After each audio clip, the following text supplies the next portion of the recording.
Selanjutnya, Kepala Asisten Administrasi Sida Provinsi Nusa Tenggara Timur. Penandatanganan ini merupakan bentuk komitmen bersama dalam menjalankan semangat kontribusi dan pelaksanaan. Selanjutnya, Bupati Rorotan.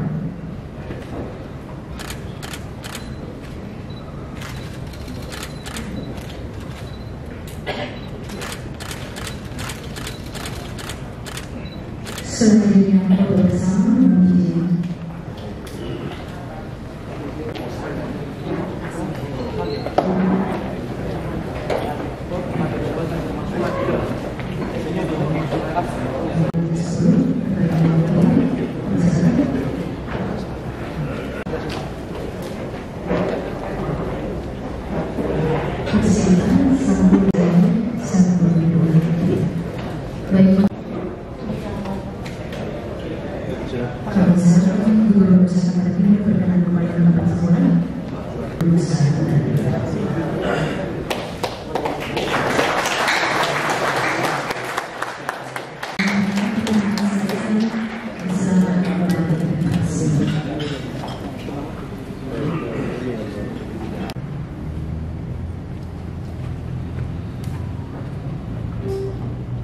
di Provinsi NTT adalah sebesar 34,65 triliun yang terdiri dari belanja pemerintah pusat sebesar 10,62 triliun rupiah yang mengalami penurunan dibandingkan alokasi tahun 2022 sebesar 5,8%. Selanjutnya untuk transfer ke daerah dan dana desa teralokasikan sebesar 23,83 triliun rupiah. Alokasi TKD ini meningkat dibandingkan tahun 2022 yaitu sebesar 2,6% dibandingkan tahun 2020. Hal ini tentu saja sesuai dengan semangat dari pemerintah pusat untuk kemudian terus memperkuat pembangunan yang ada di daerah dan juga sesuai dengan tahapan konsolidasi fiskal yang kemudian dilakukan oleh pemerintah. Belanja pemerintah pusat untuk Provinsi Nusa Tenggara Timur tersebut dialokasikan kepada 41 kementerian negara lembaga yang terdiri dari 599 satuan kerja. Alokasi belanja pemerintah pusat meliputi belanja pegawai sebesar 3,38 triliun, belanja barang sebesar 4,53 triliun, belanja modal sebesar 2,88 triliun, dan belanja bantuan sosial sebesar 23,54 miliar rupiah. Alokasi dana transfer ke daerah dan dana desa terdiri dari dana bagi hasil sebesar 194,36 miliar rupiah, dana alokasi umum sebesar 13,59 triliun rupiah, dana alokasi khusus fisik sebesar 3,51 triliun rupiah, dana alokasi khusus non fisik sebesar 3,83 triliun rupiah, hibah ke daerah sebesar 13,37 miliar rupiah, dan dana desa sebesar 2,68 triliun rupiah. Dalam bentuk yang pertama, kami nantinya pada kesempatan kali ini ingin menyampaikan penghargaan dari Menteri Keuangan atas nama pemerintah pusat kepada pemerintah daerah Provinsi Nusa Tenggara Timur atas capaian kinerja laporan keuangan tahun 2021 yang memperoleh opini wajar tanpa pengecualian dari Badan Pemeriksa Keuangan.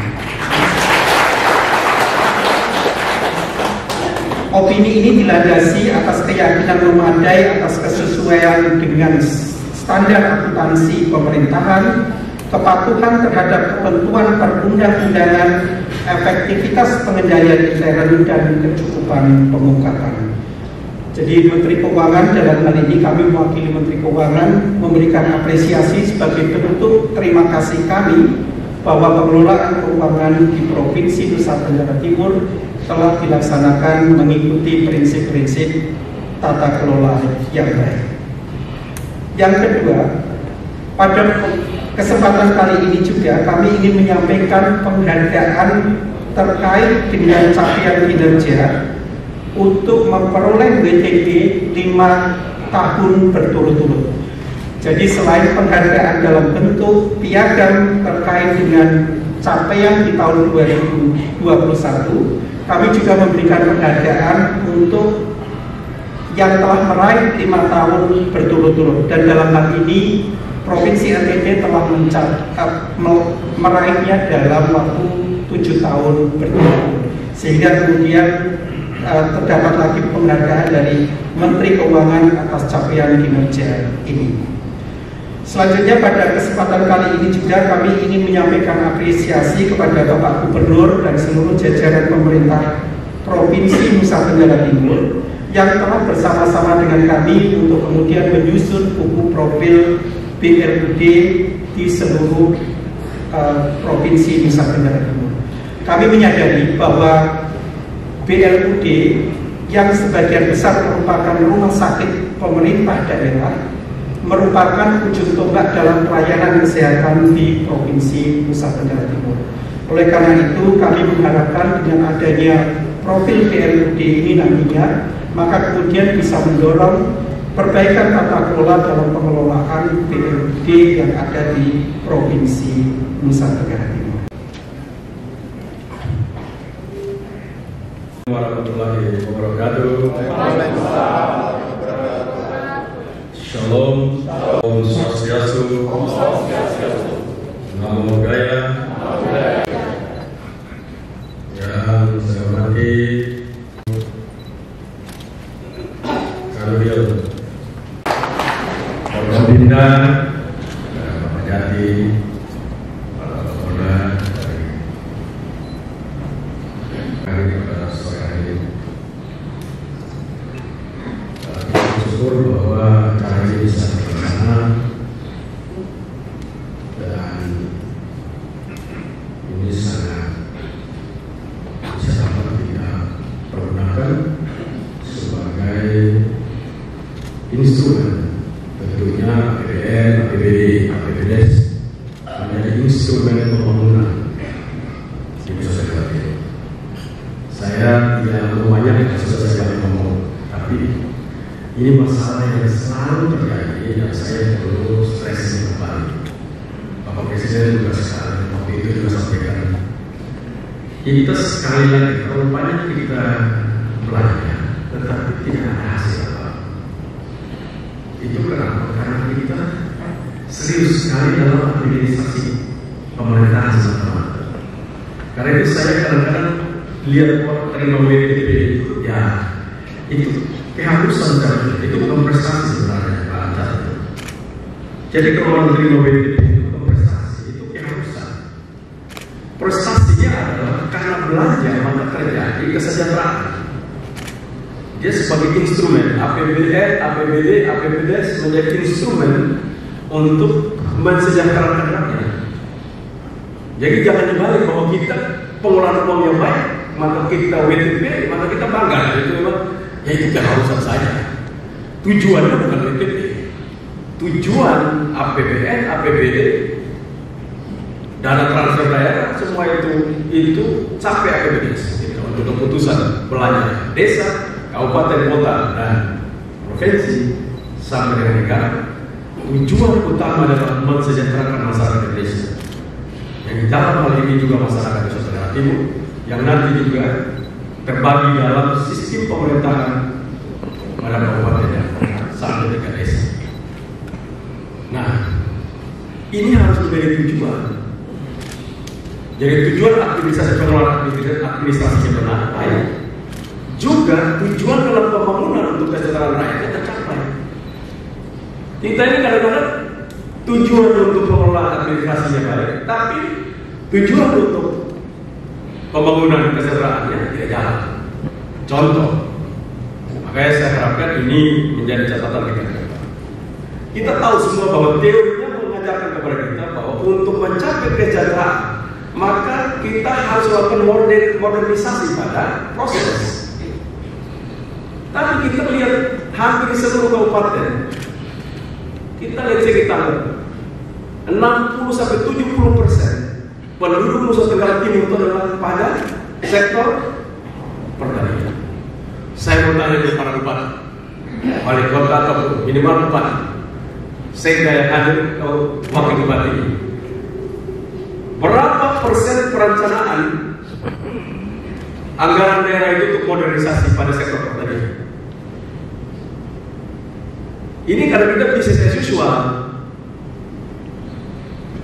Saya kan dorong ulang, tapi ini kan mindsetnya tidak nyampe. Tidak mungkin kalau sektor terbesar daripada Nusa Tenggara Timur itu masyarakatnya ada pada pertanian, kalau tidak terjadi modernisasi pada pertanian, sektor pertanian, dapat dipastikan bahwa dia tetap akan miskin. Jadi apa yang kita buat hari ini, nantinya ujung-ujung lagi tahun depan gubernur itu melakukan pertanggungjawaban. Nanti tanggung jawabnya itu sifatnya administrasi, begini sifatnya. Waktu masuk ke DPR, paripurna pertanggungjawabannya. Program tanam KEA telah dilaksanakan 100%. Selesai. KEA yang mati atau hidup itu urusan lain. Nah, jadi outcome-nya itu tidak terumuskan dengan baik. Saya minta para bupati, wakil bupati, Mas Eka, dan semua ada di sini. NTT tidak akan bisa berubah kalau mindsetnya itu pemimpinnya tidak berubah. Ini ajaran bahwa modernisasi pada proses wajib hukum. Kalau tanam jagung 10 hektar pakai kayu, nyanyi berapa banyak untuk kita di sini, maka terjadi modernisasi harus. Cara menanam, modernisasi untuk bagaimana penyiaran, modernisasi untuk panen.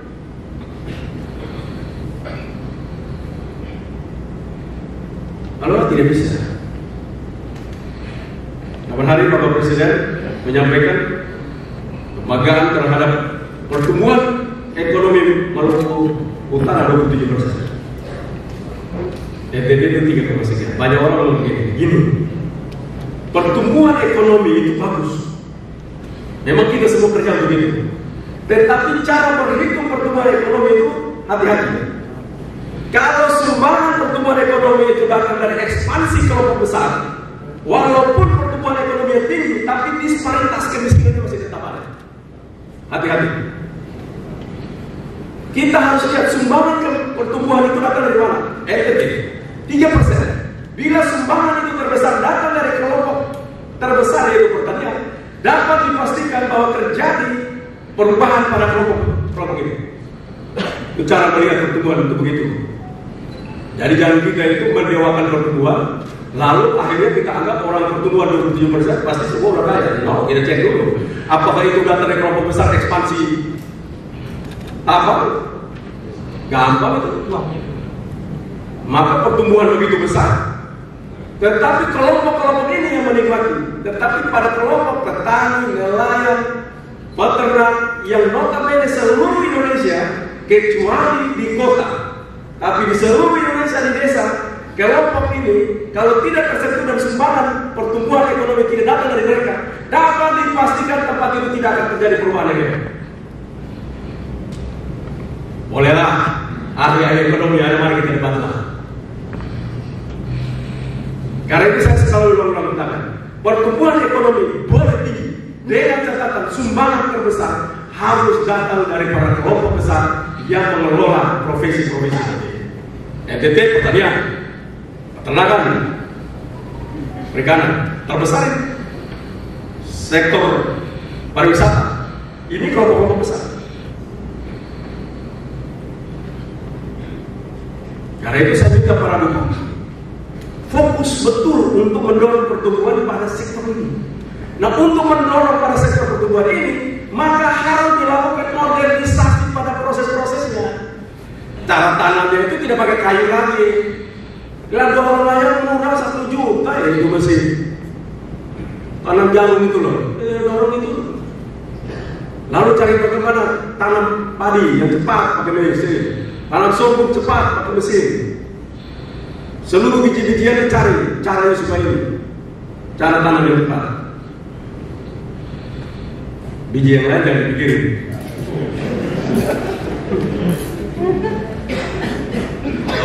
Nah, ini maksud saya, kalau kita semua para bupati, kepala dinasnya, wakil bupatinya, sekdanya, kepala desanya, camatnya, kalau otaknya pintar, itu susu dan madu. Tapi kalau otaknya tuli, dia sistem administrasi belaka, ini kiamat kita. Hobi kantor, duduk di kantor, mantap melotot, dilaporin sekian, iya betul sekian. Lapangan tidak ada. Tidak bisa. Tolonglah saya minta, terjunlah ke lapangan itu.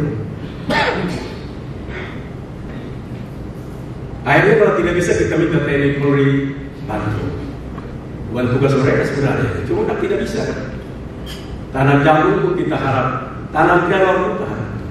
Padahal uang terbesarnya, energi terbesar ada pada kita. Gubernur, bupati, wali kota, dan seluruh satker terkait. Apalagi kalau itu habis dipak kita terima, nanti kalau pulang ke kampung, bulan itu salah-salah satkernya dikumpulin semua mulai kerja itu bisa bulan Februari baru mulai. Gajinya nanti terima telat. Pada terima gajinya masalah, mau bagi-bagi uang itu masalah ya. Saya harapkan ini Januari itu tanggal 3 udah beres semua tuh. Paling lama tanggal 5 semua sudah beres.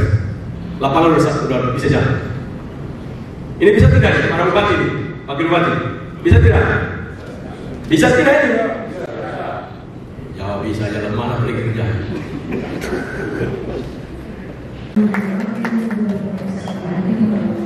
Berkenan